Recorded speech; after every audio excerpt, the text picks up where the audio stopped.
Welcome back to Trucker Talk Radio Behind the Wheelhouse. I'm Justin. Today, guest sits right in the middle of the biggest pressure points in trucking: recruiting, hiring, and prepping drivers for the reality of the industry. And trust me, there's a lot of realities that they don't understand until they get slap dab in it. Hmm. As a founder of Big Rig Nation Network, Latoya Wilson works directly with carriers and CDL drivers across the country, helping connect both new and experienced drivers with real opportunities through a more structured and strategic approach. This isn't a random job board recruiting, it focuses on drivers' preparation, carrier expectations, accountability, and long term positioning. Latoya, welcome to the show. Woo!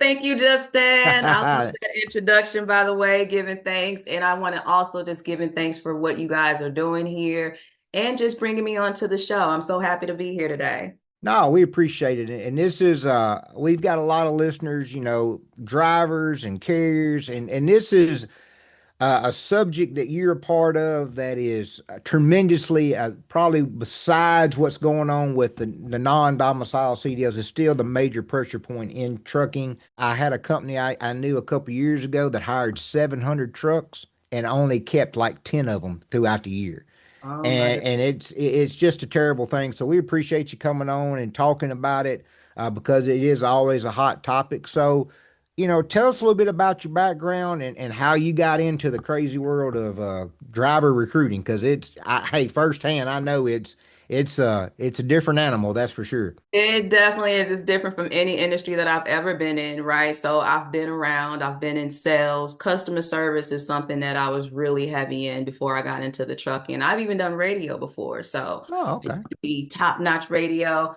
But the way I came into this, I really can say I'm a big believer in manifestation. So I didn't even know what a CDLA was, okay? Hmm. I Hmm. wanted to be in a position where I could work from home, make lucrative money, and just be in a space where it was more of me being my own boss. But I didn't have an idea of an industry, right? So I Okay. put that out there. And maybe a couple of weeks later, a friend of mine contacted me and said, "Hey, I'm doing this CDL recruiting." And like I said, I didn't know what it was.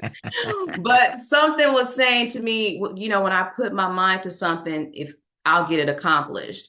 And Right. I took a chance on it and I started at the bottom. Okay. So you know how it is in recruiting Oh, where yep. you're under someone, right? With these Hmm. contracts, because it's all third party or it's all 1099. So Hmm. I was signed to someone who was signed under someone who was signed under somebody else. And it was like, so Yeah. it was a mess, but I still give thanks for the opportunity and the brother who brought me into it because I made it the best of the situation.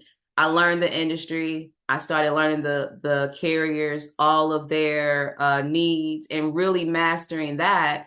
And then Hmm. also understanding the clientele base that I was dealing with which were drivers, right?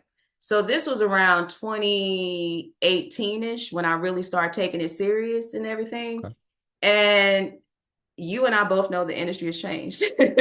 Tremendously, yes. So even with me coming into it at that time, I had heard about the good old days, Oh yeah. For me, this was great for me because I'm fresh. I'm a neophyte. I didn't know any better. Right. But 2020 shift happens again. Yeah, it does. Wasn't bad for me though. On the Right. recruiter side in trucking, it just went crazy. Boom. So Mhm. from what I hear, that's something that never happened before. Right. I don't know if that's going to happen again. We give thanks for that time, but the things that took place, even though on the surface it may have seemed like, oh, this is great, the money's being made, we're putting drivers in trucks, all these jobs out there. We started to see another change around 2022, the impact, the stuff that was Mm. going on behind the scenes, right? So, pretty much, I have been adjusting throughout all the changes and solidifying myself to be a pillar in a space, whole space for the drivers too, because I saw how they kind of, I don't want to say the wrong thing, but the industry kind of threw them out Hmm. the door. Once they used Right. them up in 2020, we know about what happened with the 1099 carriers. If you know, you know what's going on out in Chicago. If you know, you That's right. know. So once those drivers started to that when it wasn't good anymore in Chicago, and they started to shift back into the standard jobs, which is what I did with more company positions, Hmm. they didn't qualify for that, right? It started the company drivers didn't want them, so we were dealing with these issues of, okay, who are you working for? Right. Did you get a 1099? So with all of that, I had to make a change. I was thinking, do you want to leave the industry, stay in the industry? But I love what I do. I care about my drivers. I truly Hmm. do. I care about what happens to them, and being informed on what's actually going down so that they know how to move in the space. So yeah, with that being said, I said a whole lot, right? Oh, you're good. Yeah, so I've been thugging it out, if you would say, through all the changes and transitions, and I'm still here. But now with the Big Rig Network, right? Hmm. Big Rig Nation Network, not to be confused with anyone else, it was more of me expanding what I do and connecting like directly with the drivers. No more Hmm. job boards. I'm going out where they are, where they hang out at. I deal with partnerships and having drivers refer other drivers to me, because you mentioned how I must have a nice pipeline, or Hmm. which is true, but at the same time, if they're not being sourced through me, they're being sourced through job boards and stuff like that. It's still something where I have to get to the driver first. So just Right. restructuring how I go about doing that, with hence why I'm here. I'm trying to Hmm. be more socially inclined. Well, I've noticed, I talk about it on here all the time. I recruited for about 6 or 7 years through the same times that you were. The main thing that I used back in those days was Indeed. Indeed Mm. was very cheap at that time, and you got results. Now, I did it a real crazy way when I was doing it. I would post probably 1,000 jobs a week on there, and Woo. they were all free. And Right. because you would get a lot of stuff of like a fry cook from Wendy's, or a ticket counter at a movie theater, had nothing to do with the truck driver, but when you didn't pay for it, you could run through them pretty quick. Absolutely. And drivers were on there, and the big problem with drivers, they never read a full listing. They read the title, they see the money, and they call. Hmm. And so Indeed really started changing, and then there's really not been a place for drivers to go. And when I noticed that, and then I could start, with probably the same way you did, I really started trying to be more of an advocate and an agent for the drivers. Like, hey, call me. I've got these connections with, X amount of carriers. We'll find you a place. If you've got a buddy, we will find them a place. We just need to know location, what they're looking for. So, and it's changed a lot through the last couple of years with that, because of the influx of drivers, with all the non-domicile CDLs, with all the criminal stuff that's going in trucking.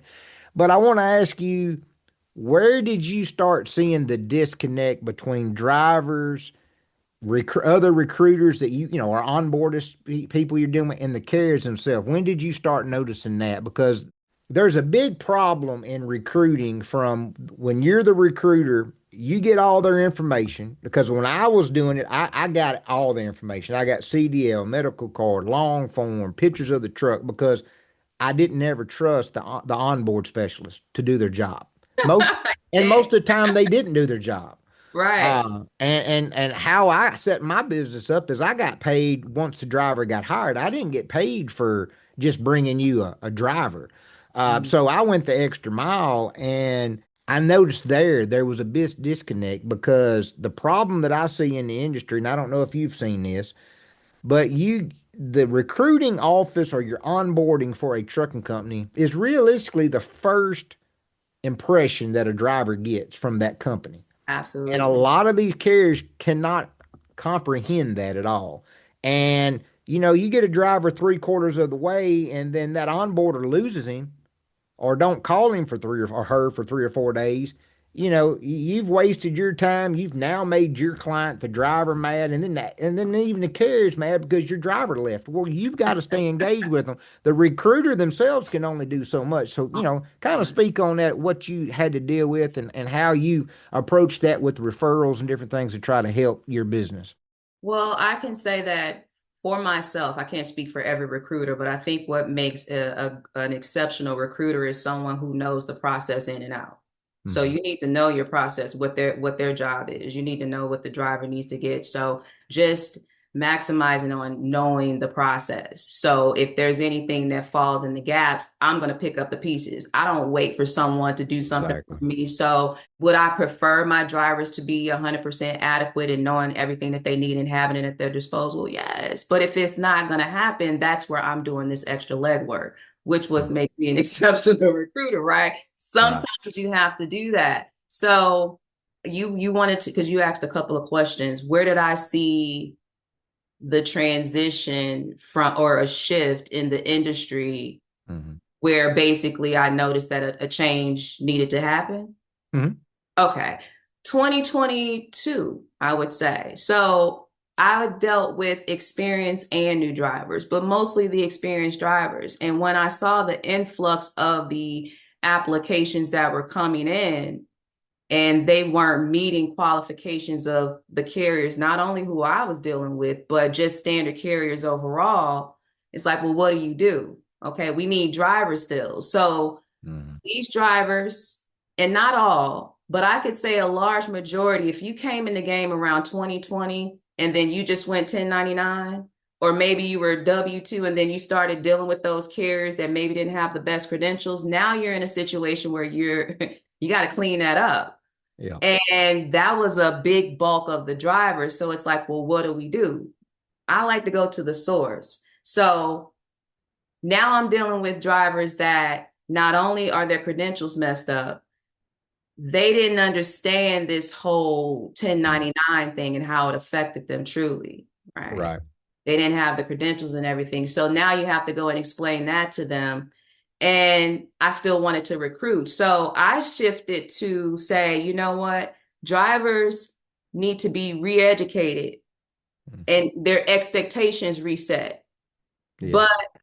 if they're already complacent and stuck in their mindset, no, I'm going to just go to new drivers. Okay. So a new driver fresh out of school, a Yep. neophyte, I know that they don't have advocates because we know that these schools, and shout out to all the instructors have one job, and that's to teach the drivers to be safe and get the certification. It's Hmm. not up to them to tell them what to expect therefore after. So I do think that the schools, they need to figure out a way to let these drivers know what they're getting into.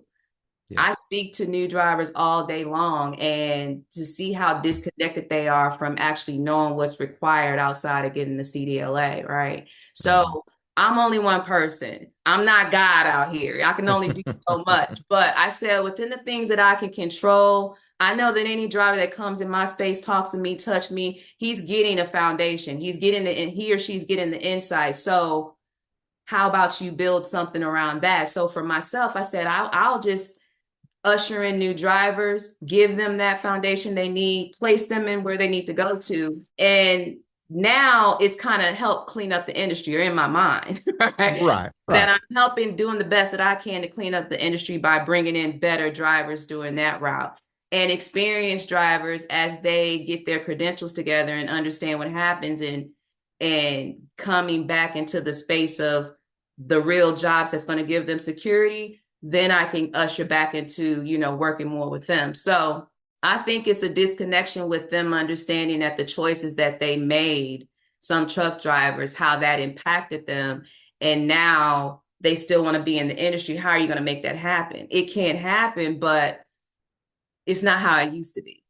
Right. Yeah, no, you're exactly right. A lot of the stuff that went on are still going on in Chicago. It's really messed up a lot of drivers. And two, a lot of these drivers, they sometimes they chase the money when the grass is not always greener on the other side. And a lot of that stuff that was going on in Chicago, $8,000, $10,000 a week, and that's, you just couldn't make that money. I want to move over to, some of your ideals and what you think are some of the major issues in trucking from a recruiter side. What are some things that carriers might could do better to help, people like you and me, help drivers get across that finish line?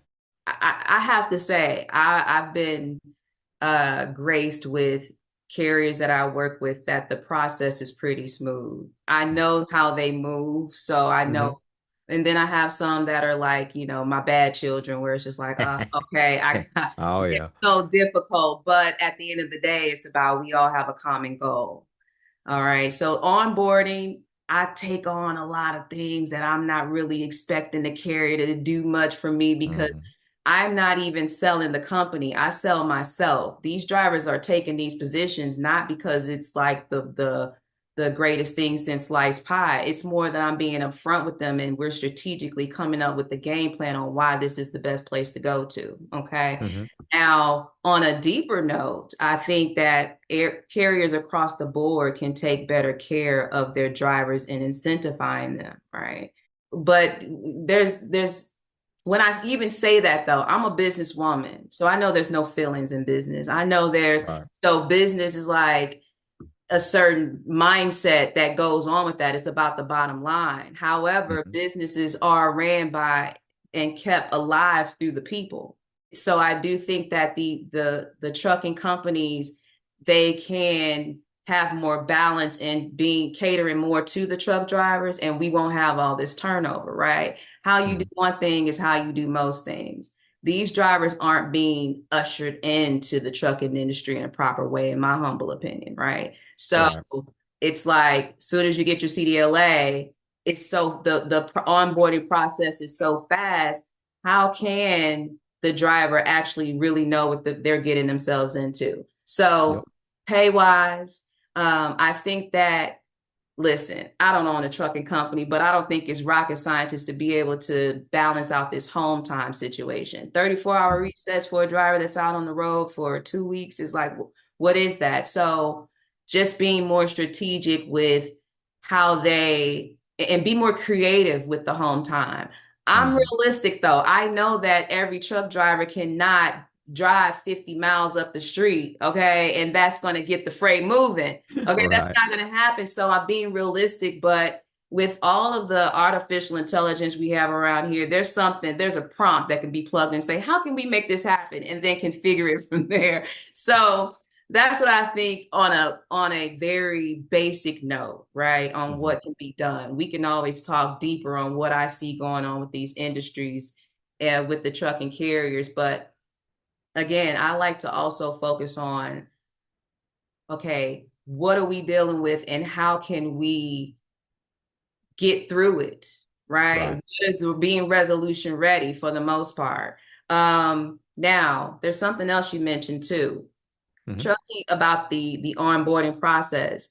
I don't, recruiters get bad reps, right? Drivers say it all the Mhm. time. Oh, my recruiter this.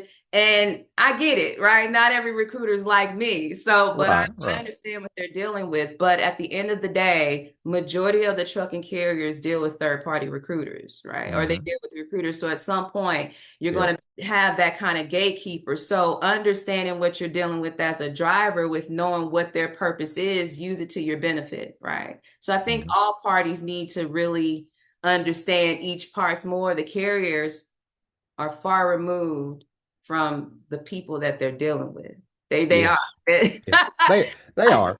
No, and that's a good point because you think about it. You're a driver. You speak to a third party recruiter or you speak to an in-house recruiter. Sometimes they'll throw you over to an agent or to a dispatcher, but Right. you never, and even unless you have a true onboard, in-house onboarding, orientation, you're never going to meet the president or the CEO.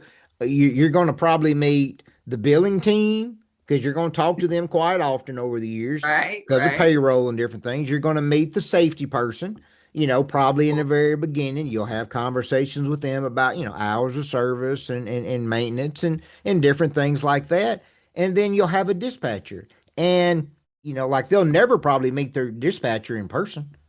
Right. It's going to be a phone call, Hey, this is what we do. This is what we got. What do you like? Boom, let's get rolling. There's no, when I was even dispatching, I always tried to run my drivers through where I lived within the first 2 months if I couldn't get it done the first month, just to be able to put a name to the face, buy them breakfast, or Right. something just to, and it's no different as a driver trying to do something good on his end so he can get out and out of a place. It's the same thing as a dispatcher. I was like, well, if I take care of this driver, if I need him to do something that he really don't want, he'll give me a solid, and because everybody's got to work together. And a lot of the stuff, the recruiter that is doing the recruiting, even a third party like me and you were doing, or anyhow, they really don't know the in and outs of what's going on with that dispatch team or what type of loads really that's going on. So Right. the recruiter gets left with a handful of what when it don't go great in the first 60 days. You go,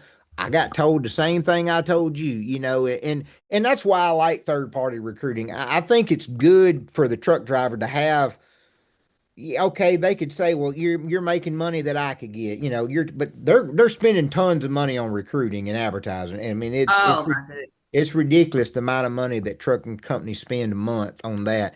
But it's good to have somebody that's, because yeah, you've got these relationships with X, Y, and Z carriers. But if you see it's not working out, or you start talking to somebody and go, "Well, you're not going to be a good fit here. Let me try to get you over here because I think that's a better fit." Drivers don't have that. And I don't even know if they have that. They go to the big time third party recruiting companies because they're all about the top dogs get all the drivers, and if they can't get them there, we're going to put them to the lower. And so when you're more one on one with the small company, you drivers, you get that extra, you get the care, about, hey, I want to put you somewhere that you're going to stay multiple years, not 3 months and then boom somewhere else, because not only do you, as a third party crew, you want somebody to stay longer than 90 days because you want it to look better to you on your next recruiting opportunity and stuff.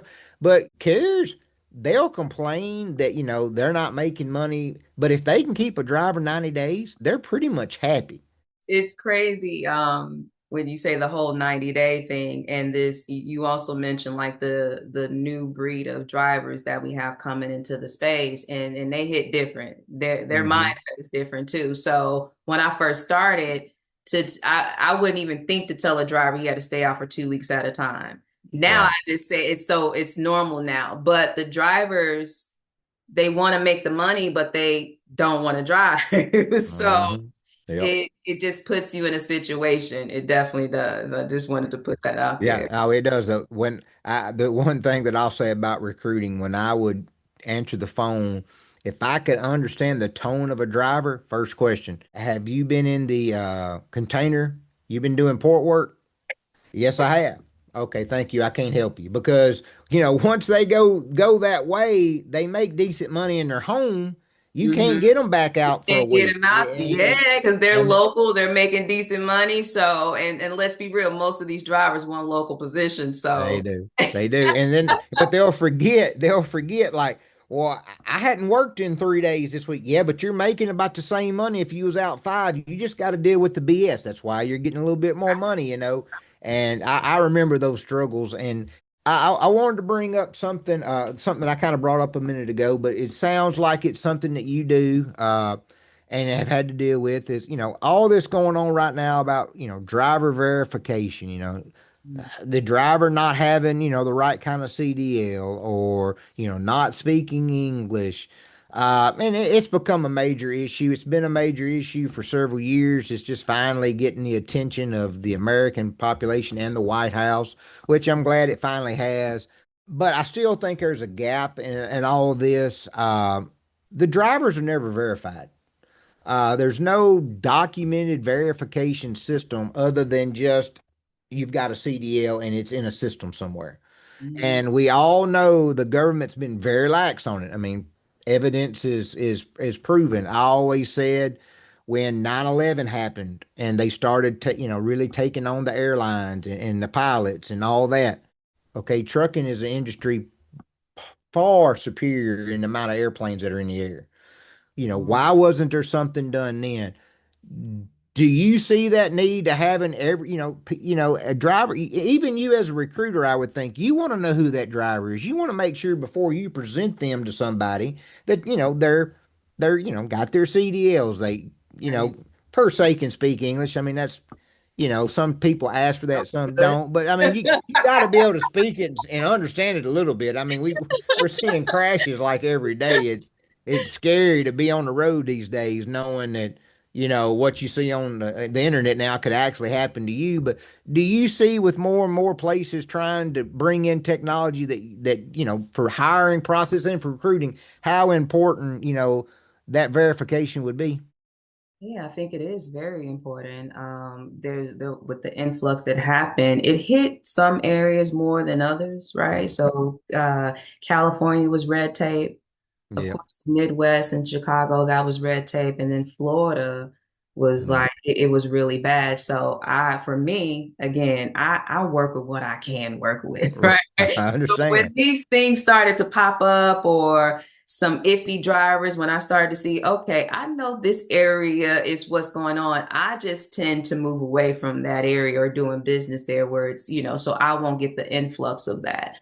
But I can say for some of my counterparts, yeah, they were running into it a lot more often, which was causing more frustration. So at the end of the day, um, the verification of who we're dealing with, and also with me seeing so many drivers, not even their own credentials, them driving and for companies that had bad credentials. It's Hmm. just a trickling effect, right? So they may have Yep. been on point with everything, their documentation, but now they have this big portion of their work history that's not legit. So yeah, it's going to affect them all over. But I do think that being able to know and identify, again, knowing who you're dealing with, right? That's right. Authenticity, okay? And it helps the process go a lot faster.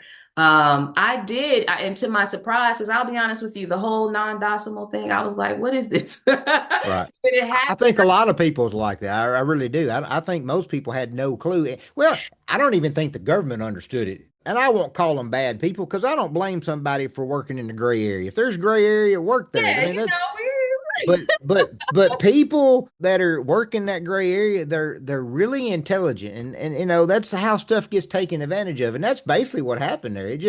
It was something that there really wasn't no the gray area just got really big, and so people exploited it.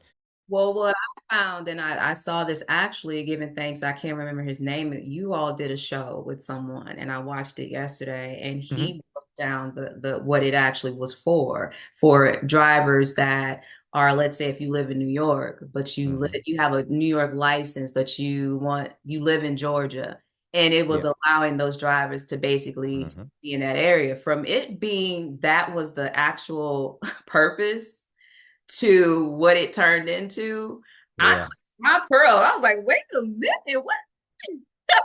How did Yeah.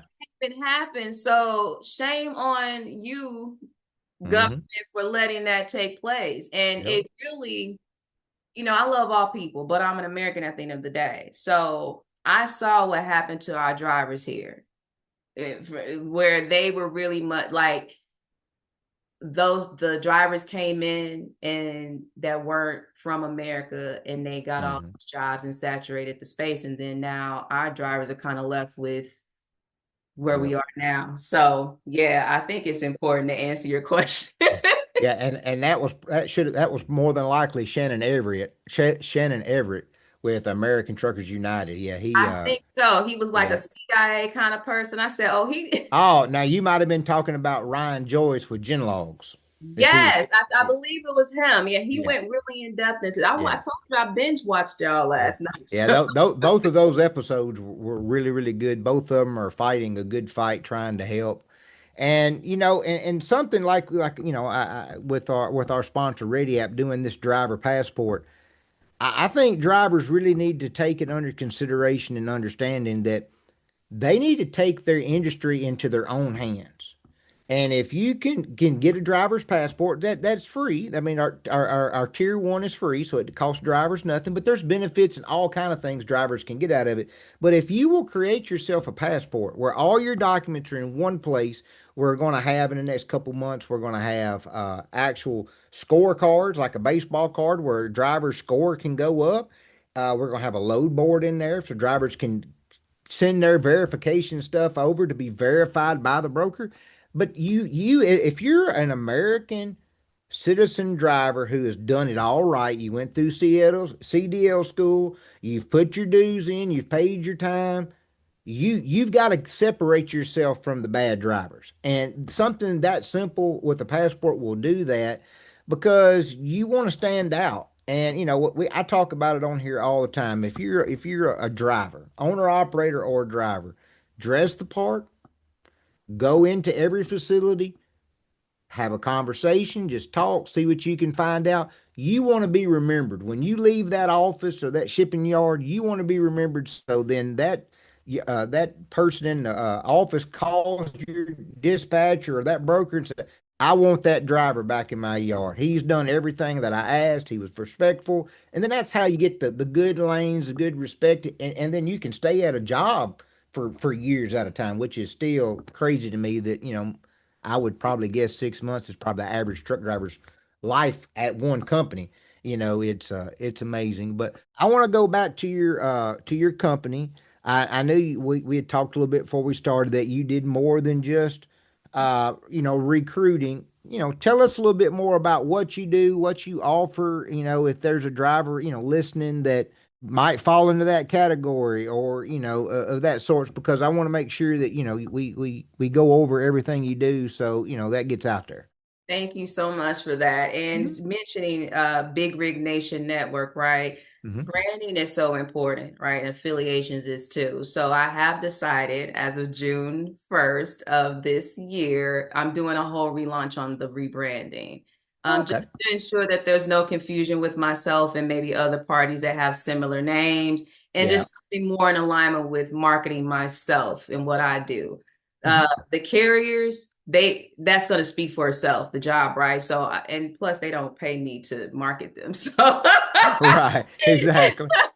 if they want to pay me to do that, that's another conversation. But the proof is in the pudding. The drivers are being hired, they are staying there. So these are verified national carriers that I have access to in all 48 states, and this is for experienced and new drivers. With the new drivers, I definitely hold space and a pillar for them. So it's more of like a one-on-one. I'm in the process of this digital asset that I'm creating to basically give them the game, because I can only talk to one driver at a time. So to be able to duplicate the things that I share with them, the strategic game plan, I just put that in one space that's in a digital program for them.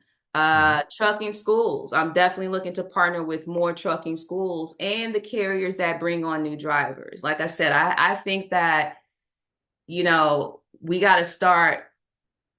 I'm even thinking before they even get to the schools, what industries are these drivers coming from? If we already know that they're coming from warehouse, they're coming from security, they're coming from a landscape and things like that. If you can get to them and groom them, if you will, at that time to spark Hmm. their curiosity coming to the industry. So by the time that they get into it, they're already prepared and they actually want to do it. They're not just chasing a paycheck. So I'm all about the education, enlightenment, and connecting, okay, the drivers where they Hmm. need to be at.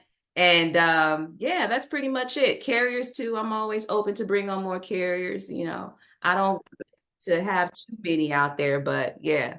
Now, their type of jobs, is it drive-in, flatbed, reefers, or certain, carriers you work with certain types of freight, or is it just any? Absolutely. It's drive-in, reefer, flatbed, specialty teams, owner Okay. operators as well. So pretty much any kind of for intermodal. I know you mentioned. Yeah, I'm not a fan. I'm not a fan of intermodal. Uh, Yes, definitely uh, a couple of intermodal places. oh yeah. The drivers, they want that.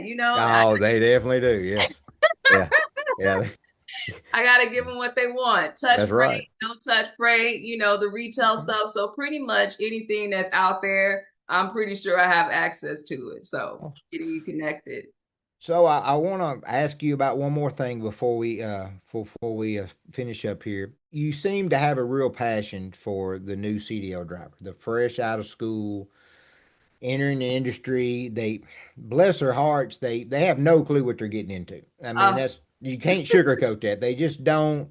They get sold something big, and then it's not a lot of times what they think it is when they it's first get in it. never what they think it is. Never. What is your best advice for, and make it a two part? What's the best advice for somebody who's thinking about doing it before they get to the school? And then what is your advice for a driver who is just out of school a week before he's finished? Because I think drivers need to, if they're going to do it, they need to go in full and be prepared and be ready to go day one. So Right. give me two perspectives on that, if you So would. someone who is thinking of getting their CDLA, definitely do your research and know what you're getting into. And when I say research, I'm not just saying look at a job and say, "Oh, I can make this amount of money." You can make money at Walmart. Okay, the door Yep. greeters at Walmart make money. So this isn't something, is it a lucrative space? Absolutely. But to much is given, much is required. So it's more of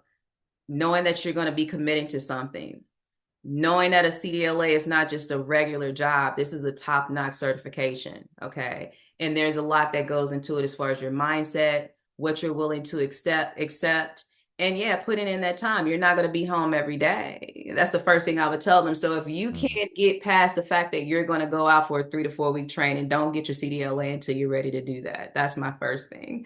For drivers who just received their CDLA, I always give them this foundation that numbers don't lie, but men and women do. Okay. There's only Amen. 20%.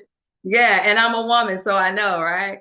So it's only 20% of the carriers in the US that deals with new truck drivers, roughly, mom and pop shops. There's Mhm. always exceptions to the rule, drivers, but that means you must be exceptional. So you Yeah. cannot have an average mindset and be the exception to the rule. You can't be below average and be the exception. So knowing that you only have 20% of the jobs available to you, being open minded, okay, and not just chase the dollar, and know that again you got to commit to this. So yeah, I would tell new truck drivers to be flexible, be open minded, be prepared to do something on the road for at least 90 days. I know you mentioned 6 months. You're like, yeah, when I first started, the drivers, they would stay longer, but now I'm talking to drivers on a bi-weekly basis just to Mhm. ensure I can get them past 90 days. Like it's really like a coaching thing. Like, hey, how you Yeah, doing out there? Where you're at? that's Because a good idea. It really yeah, is. yeah, because after at 89 days, they're like, okay, I'm ready to go local. Mm. No, no.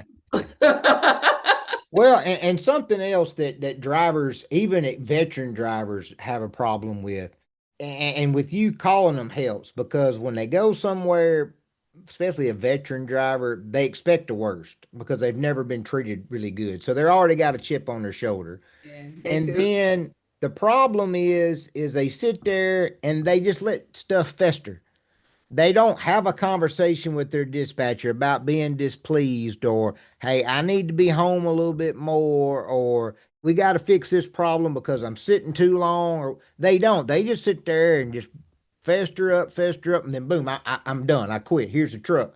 And you don't get very long, or you don't make it to a sign on bonus, or this or that, because no one's coaching them. And you're the prime example of what I've always talked about as a driver's agent, because the driver needs somebody to kind of talk to vent to be told, hey, you need to call your dispatcher and tell them this. Don't sit here and wait till you're completely over it and you're just you quit, rashly just quit, because first of all, you need to have another job lined up before you just quit, or you're gonna, Hopefully, yeah, you're hopefully gonna be they're two or not three doing weeks. that. No, they don't. They just quit. And especially with an owner operator, they're really bad because they'll go 2 or 3 weeks without work. Well, they still got a truck payment, insurance payment, authority insurance payment, and trailer payment, or what have you. And then they're so far behind, no matter where they go next, can never get them enough money. And then they blame that next carrier, and it's not the next carrier because when you first start, and drivers listen to this, I can preach this all day. The first, especially for owner operators, that first 2 weeks, you're not making any money. You're You're in not hope. getting, you're not, yeah, you're not getting paid that first week. You're not, it's a 2 week or 1 week hold. And then you got fees that comes out. You're not going to work a full first week because you're going to probably start on a Thursday. Pace ended on Monday, so you missed Monday night and Tuesday night, Wednesday. So you're not going to, your first couple checks are not going to be great. So you have to prepare for all that, and they don't. So it's amazing, what you're doing. I appreciate that. Drivers, you should really, reach out to her for that. So we got this new branding going. Tell our listeners how they can get a hold of you now, if so they can make sure they find you when the new branding goes on. And Absolutely, because I know this is going to be in the archives, but oh yes, we're most going to definite. chop this up. So if you guys come back to this, currently it's still www.bigrignation.org. Okay, so I can still be reached there. You can find out about my instructor circle. If you are a CDL instructor at a school and your placement is loose, or maybe you want to have other options for your truck drivers, right? You can definitely tap in with me. If you're a driver and you want to refer another driver, this is all sourced by like a driver network. So it's trusted by someone else that you know. New CDL drivers, you definitely can tap in as well. I like phone calls. I'm good. You can always look. I got two phones actually, one for the drivers, okay, and one for myself. So 757-944-2211. You can always reach me, text me at any time. I'm on a trucker's lifestyle, so it doesn't matter what time you contact me either. I'll definitely be reaching back in with you. But yeah, thank you so much. No, that's not a problem. And yeah, you just said the magic word, and what'll make you a good recruiter.